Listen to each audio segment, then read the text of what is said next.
Olá, amigos do Kinvo, Beto Assad aqui com vocês para falar um pouquinho sobre essa última super quarta-feira, ou seja, tivemos aí definição de taxa de juros, tanto lá nos Estados Unidos quanto aqui no Brasil. No que diz respeito à definição das taxas, foi tudo dentro do que o mercado esperava. Lá nos Estados Unidos, o Fed manteve a taxa nessa última reunião e projetou mais um corte até o final do ano, provavelmente aí de 0,25 ponto percentual. Aqui no Brasil, tivemos aí mais uma queda na Selic, ela foi agora para 12,75% ao ano, com uma queda de meio ponto percentual, o que grande parte do mercado aí já antecipava. A grande questão que vem pegando no mercado foi exatamente o tom do comunicado das duas entidades. Lá nos Estados Unidos, principalmente durante a entrevista coletiva de Jerome Powell, ele deixou muito claro que a preocupação do Banco Central norte-americano continua sendo em trazer a inflação para o centro da meta, lá perto de 2% ao ano, ela continua bem acima disso. E com os dados americanos apontando para um crescimento ainda do PIB esse ano, o tom acabou sendo mais hawkish, mais conservador, indicando que os juros devem permanecer mais altos por um período acima do esperado. Enquanto muita gente já vinha esperando uma queda nos juros a partir aí de março, lá nos Estados Unidos, o pessoal já começa a pensar em uma queda possivelmente lá a partir de julho, e tudo isso vai depender muito do cenário macroeconômico. A gente tem muita influência aí do petróleo nesse momento, com queda, digamos assim, na oferta, principalmente pelo corte de produção estabelecido aí por Rússia e Arábia Saudita. Isso tudo pode impactar a inflação de maneira um pouquinho mais insistente, digamos assim, se a demanda permanecer no atual nível que se encontra. E a gente vou além ainda com isso, Se a China, que vem dando sinais de aceleração, conseguir dar uma estabilizada e até aumentar sua demanda, isso pode pressionar bastante, digamos assim, o preço do petróleo e influenciar, digamos assim, nas decisões de política econômica ao redor do mundo, já que o aumento do petróleo tende a pressionar bastante a inflação.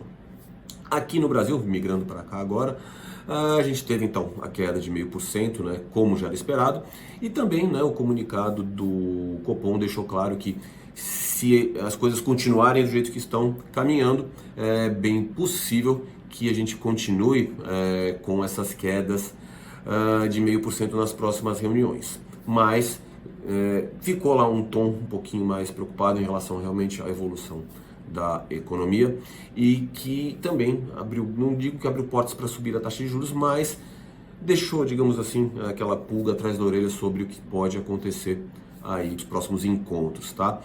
O resultado disso é que o mercado começa o dia de maneira bem negativa nesta quinta-feira, Os mercados mundiais vão caindo nesse momento. Índice futuro, por exemplo, aqui vai indicando uma abertura bem negativa para a nossa bolsa no dia de hoje. Índice futuro vai caindo nesse momento 1,4%, uma queda diária aí bem intensa, tá? Já o dólar vai subindo 0,86%, o dólar futuro trabalhando aí perto dos 4,929. Então, temos aí um momento, um momento um pouquinho mais tenso, mesmo com a queda nos juros. O mercado ficou muito mais de olho, como eu já vinha conversando, com muita gente.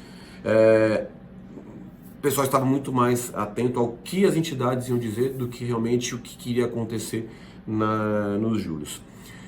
Tanto é que, quando a gente vê mais uma queda de 0,5%, quando se esperava, de repente, uma alta, aí na nossa bolsa, o primeiro reflexo, digamos assim, é essa queda aí na abertura do dia. Claro que tem muita coisa para acontecer, o mercado ainda pode mudar sua movimentação ao longo dessa manhã, mas ao considerar a ver o que está acontecendo aí ao redor do mundo, esse primeiro impacto dessa última super quarta-feira acabou sendo negativo, digamos assim, para a renda variável, tá? Então fiquem atentos, muito cuidado com seus investimentos, e a gente volta a se ver em breve. Grande abraço!